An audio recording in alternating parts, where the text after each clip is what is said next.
Hello বন্ধুরা, আজকে আবার একটা নতুন ব্লগ নিয়ে এলাম। তো আপনাদের মাঝে মানে বার্থডে সেলিব্রিটি মানে তো এই জন্য বার্থডে করতেছে, সেই জন্য আইলাম বার্থডে খাইবার নিয়ে।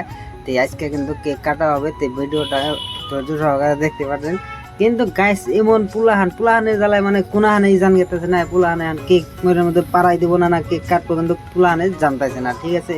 তো এইরকম পুলাহান আছে। তো ভিডিওটা মানে আর স্ক্রিপ্ট না করে পুরো ফুল ভিডিও দেখতে থাকুন লাস্ট 3 মানে কেক কীরকম কাটি না কাটি। তে ভিডিওটা যদি ভালো লাগে একটা লাইক করে দিবেন আর একটা কমেন্ট করে দিবেন কেরা কোন সাইড থেকে দেখতেছেন, ঠিক আছে বন্ধুরা। কিন্তু হঠাৎ করে মানে কেক কাটার টাইমে গেল লাইন লাইন যায়, কিন্তু পরিস্থিতিটা খুবই খারাপ হয়ে গেল গা। তো দেখুন স্প্রে দিয়ে মানে পুলান রেহার জীবন শেষ দিয়ে দিচ্ছে, কেক চেক কাটা কেক যায় একবার বিদিক ইচ্ছা হয়ে গেছে গা। তো দেখতে পাচ্ছেন তো আমরা অলরেডি কেক চেক কাটা হয়ে গেল গা। তো এখন কিন্তু মানে খিলেন দিলেন যে পুলানের কি করবেন গাইজ দেয়া হারান জানা। তো এরকম পরিস্থিতি কয় গ্রামের যেহেতু বার্থডে,